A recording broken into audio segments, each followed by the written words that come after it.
আসসালামু আলাইকুম, স্বাগত জানাচ্ছি চ্যানেল আই সংবাদে। সংবাদ কক্ষে আপনাদের সাথে আছি আমি প্রিয়াঙ্কা।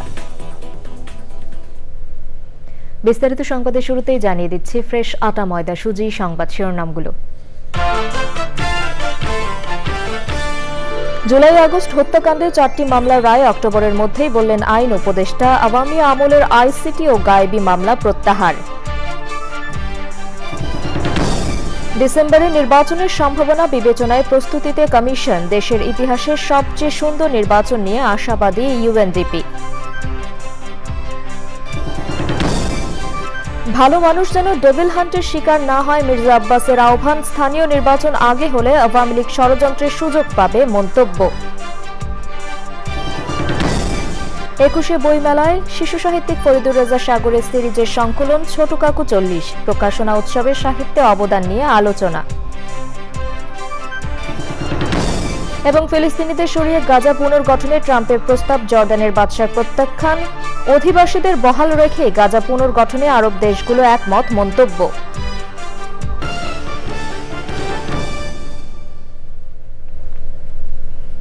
সংবাদ শিরোনামগুলো জানাচ্ছিলাম। এখনকার সংবাদ আয়োজন একই সঙ্গে চ্যানেল আই এর ইউটিউব চ্যানেলে এবং চ্যানেল আই এর ওটিটি প্ল্যাটফর্ম আই স্ক্রিনে লাইভ স্ট্রিম হচ্ছে।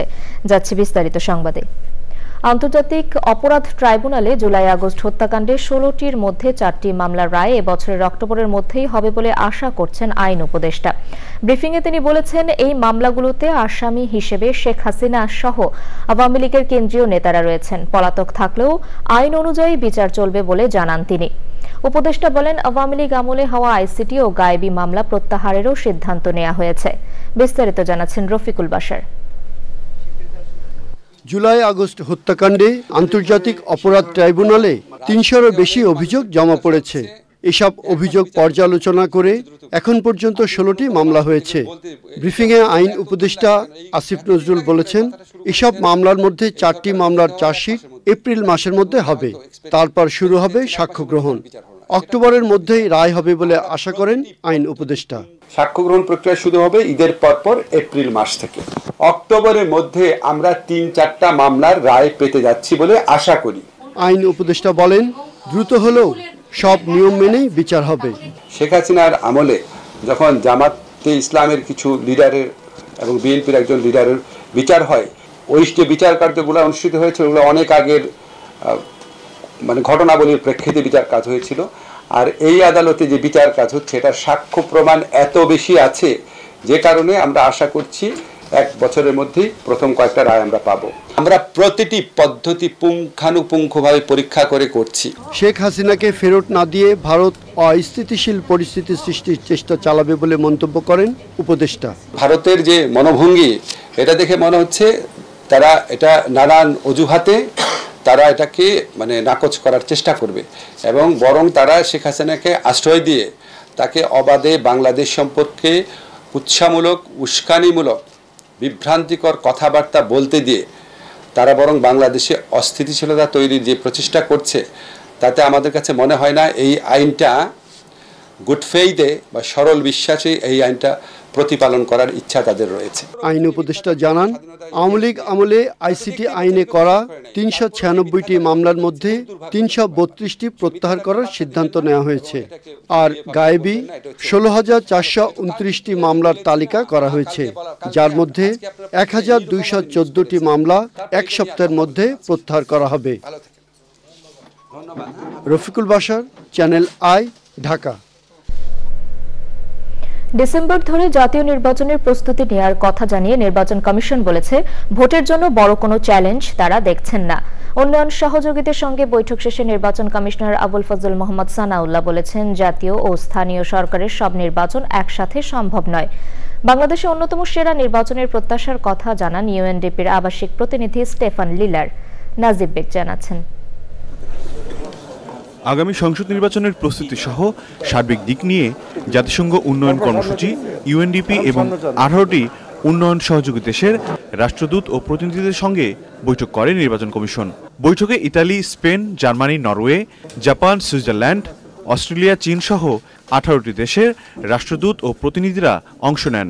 বৈঠক চলে 1.5 ঘন্টা। We are supporting the election commission to conduct free, fair elections, the best elections hopefully in the history of Bangladesh. Voter তালিকা হালনাগাদ কাজে সহায়তা করা হচ্ছে। বাংলাদেশের ইতিহাসে সবচেয়ে সুন্দর নির্বাচন করার জন্য প্রত্যাশা করি, তবে নির্বাচন কবে হবে সেটি সরকারের সিদ্ধান্ত। নির্বাচনের প্রস্তুতি নিয়ে কথা বলেন নির্বাচন commissioner Abul Fazal Mohammad Sanaullah. Election commission জাতীয় নির্বাচন নিয়েই চিন্তিত এই মুহূর্তে এবং জাতীয় নির্বাচন নিয়ে প্রস্তুতি নিচ্ছে। তবে স্থানীয় সরকার নির্বাচন যদি সরকার সিদ্ধান্ত নেন কোনো অংশ বা কোনোভাবে অনুষ্ঠান করার, সেটা সরকারি সিদ্ধান্ত। আমরা ডিসেম্বরকে ধরে নিয়েই আমাদের প্রস্তুতি গ্রহণ করছি। আমাদের কোনো ভিন্ন প্রস্তুতি নেই, একটি প্রস্তুতি। সীমিত পরিসরে আগে স্থানীয় সরকার নির্বাচন করলে জাতীয় নির্বাচনে এর প্রভাব পড়বে না বলে মনে করেন তিনি। নাজিব বেগ, চ্যানেল আই, ঢাকা।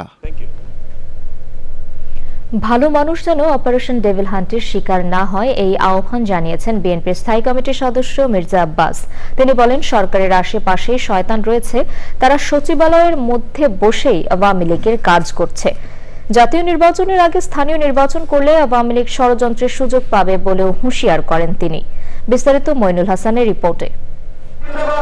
রাষ্ট্র মেরামতে ৩১ দফার রূপরেখা মানুষের দোরগোড়ায় পৌঁছাতে মুগদা বীরশ্রেষ্ঠ শহীদ মোস্তফা কামাল স্টেডিয়ামে ঢাকা মহানগর দক্ষিণের এই কর্মশালা। বিএনপির রাষ্ট্র সংস্কারে উত্থাপিত দফাগুলো তুলে ধরেন জাতীয়তাবাদী মহিলা দলের সভাপতি আফরোজা আব্বাস। বিশ্লেষণ করেন বিএনপির আন্তর্জাতিক বিষয়ক কমিটির সদস্য ইঞ্জিনিয়ার ইশরাক হোসেন। 17 বছরকে ভোট দেই নাই, আমরা যখন ভোটের অধিকার ফিরে পাই, আইনের শাসন ফিরে পাই, আমার যাকে ইচ্ছে তাকে ভোট দেবো, কিন্তু আমার ভোটটি যেন আমি নিজে দিতে পারি।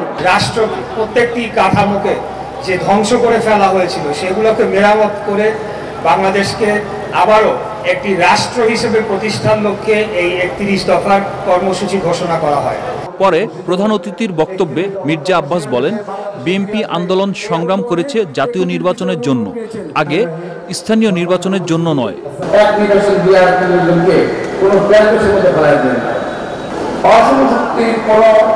কার্যক্রম কর্মকাণ্ড আমরা এই দেশে বাস্তবায়ন হতে দেব না।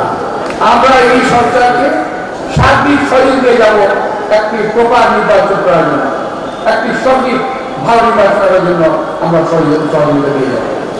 সরকারের আশেপাশে যারা এখনো ষড়যন্ত্রে লিপ্ত তারাই আসল ডেবিট মন্তব্য করেন তিনি। সরকার টিকে যেন আবার ধর্ম শিকার না হয়ে যায়, সরকার শিকার করার জন্য ভয় নয়, ঘোরা করার কি হয়, সরকার তো আপনার আশেপাশেই আছে, এই সরকারের সঙ্গে আছে, সামনে আছে, পিছনে আছে, সচিবালয়ে আছে, ওই আগে ধরেন।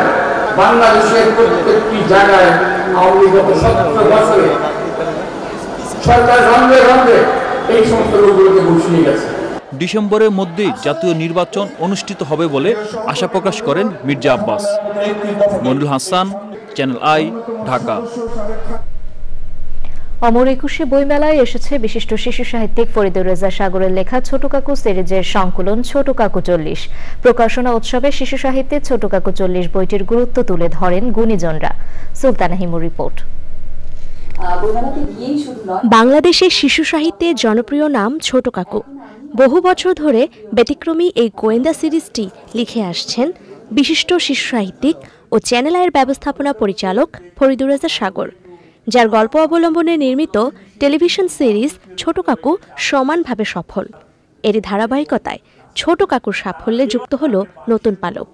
অমর একুশে বইমেলা ঘিরে ছোট কাকুর 40টি গল্পের সংকলন নিয়ে প্রকাশ পেল বই ছোট কাকু 40। বইটি প্রকাশ করেছে অন্য প্রকাশ।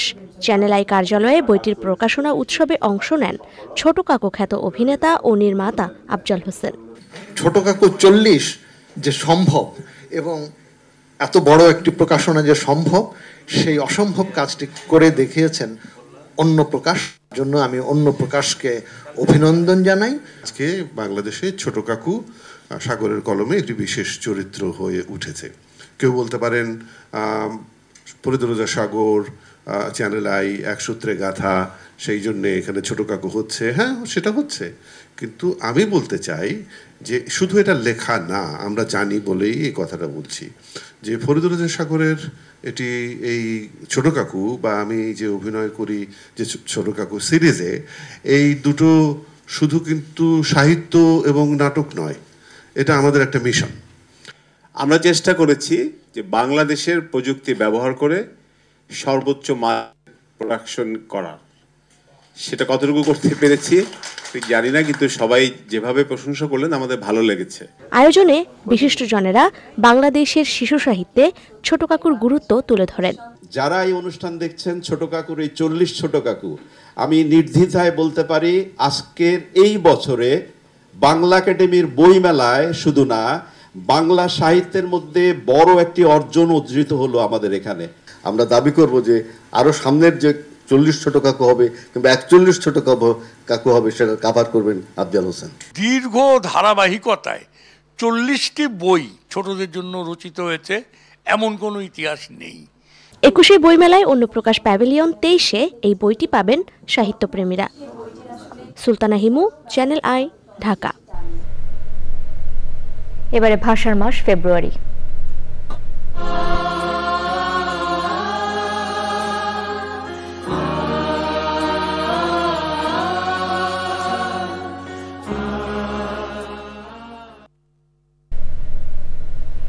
পড়তে ও লিখতে না পারায় বাংলাদেশের দৃষ্টি প্রতিবন্ধীদের বড় অংশই শিক্ষা গ্রহণ থেকে বঞ্চিত হচ্ছেন।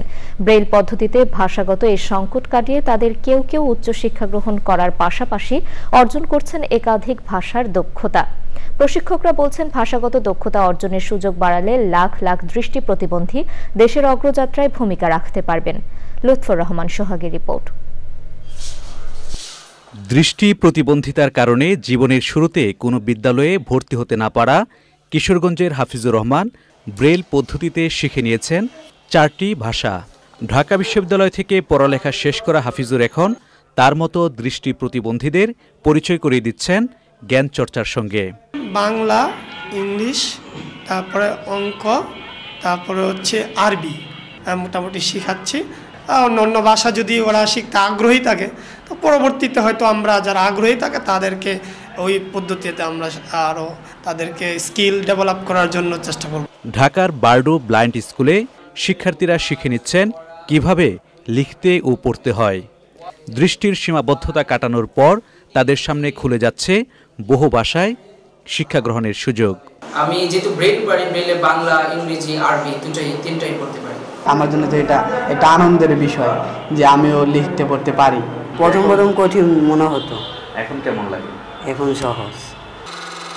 প্রশিক্ষকরা বলছেন, সমাজের পিছিয়ে পড়া এই জনগোষ্ঠীকে এগিয়ে নিতে তাদের শিক্ষার সুযোগ বাড়াতে হবে।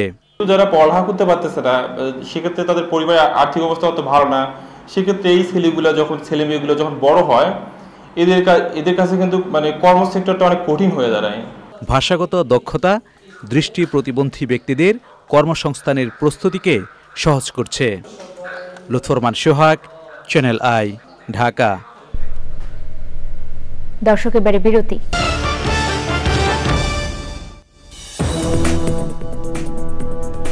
ফিরে এলাম বিরতির পর। ফিলিস্তিনিদের সরিয়ে গাজা পুনর্গঠনে মার্কিন প্রেসিডেন্ট ডোনাল্ড ট্রাম্পের প্রস্তাব প্রত্যাখ্যান করেছেন জর্ডানের বাদশাহ আব্দুল্লাহ। অধিবাসীদের বহাল রেখে গাজা পুনর্গঠনে আরব দেশগুলো একমত বলে জানিয়েছেন তিনি। হোয়াইট হাউসের ওভাল অফিসে দুনেতার বৈঠক শেষে সংবাদ সম্মেলনে ট্রাম্প জানিয়েছেন, গাজাকে মধ্যপ্রাচ্যের সমুদ্র সৈকতে রূপ দেয়া হবে। গাজা পশ্চিমাঞ্চলের নিয়ন্ত্রণে থাকবে এবং একে ঢেলে সাজাতে হবে। তবে ফিলিস্তিনিদের গাজা এবং অধিকৃত পশ্চিম তীর থেকে বাস্তুচ্যুত করার বিরুদ্ধে জর্ডানের অবিচল অবস্থানের কথা জানিয়েছেন বাদশাহ আব্দুল্লাহ। বৈঠকের পর সামাজিক যোগাযোগ মাধ্যম এক্সে এক পোস্টে তিনি জানিয়েছেন, ফিলিস্তিনিদের বাস্তুচ্যুত না করে গাজা পুনর্গঠন এবং ভয়াবহ মানবিক পরিস্থিতি মোকাবেলা করা সবার অগ্রাধিকার হওয়া উচিত। এবারে নিটোল টাটা কৃষি সংবাদ।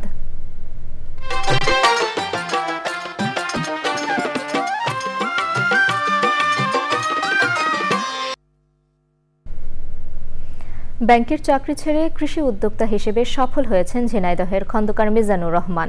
লাইটিং পদ্ধতিতে ড্রাগন চাষ করে সাড়া ফেলেছেন তিনি। তার এই সাফল্য অনুকরণীয় হয়ে উঠেছে অনেকের কাছে।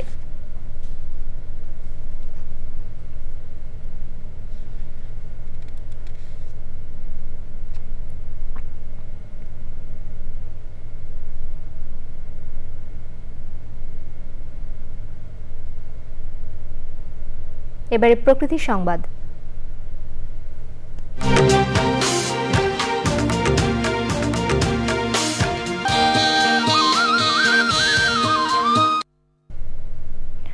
নরসিংদীর নাগরিয়াকান্দিতে রাজস্বিক সৌন্দর্য নিয়ে মুগ্ধতা ছড়াচ্ছে ভিনদেশি টিউলিপ ফুল। বাহারি রঙের টিউলিপের চোখ জুড়ানো সৌন্দর্য আকৃষ্ট করছে প্রকৃতিপ্রেমী ও পর্যটকদের। শহরের যান্ত্রিক জীবনের ব্যস্ততা ভুলে ফুলের রাজ্যে স্বস্তি খুঁজে ফিরছেন দর্শনার্থীরা।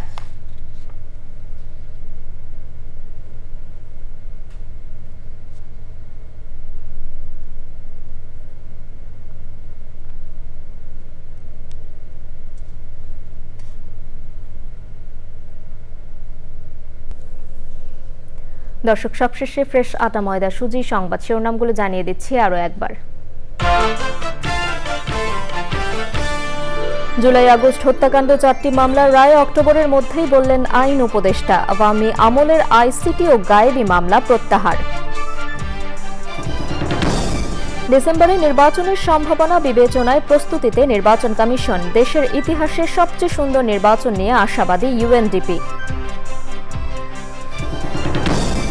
ভালো মানুষ যেন ডেভিল হান্টের শিকার না হয়, বিএনপির আহ্বান। স্থানীয় নির্বাচন আগে হলে আওয়ামী লীগ ষড়যন্ত্রের সুযোগ পাবে, মন্তব্য। 21শে বইমেলায় শিশু সাহিত্যিক ফরিদুর রেজা সাগরের সিরিজের সংকলন ছোট কাকু 40 প্রকাশনা উৎসবে সাহিত্যে অবদান নিয়ে আলোচনা। এবং ফিলিস্তিনিদের সরিয়ে গাজা পুনর্গঠনে ট্রাম্পের প্রস্তাব, জর্ডানের বাদশার প্রত্যাখ্যান। অধিবাসীদের বহাল রেখে গাজা পুনর্গঠনে আরব দেশগুলো একমত।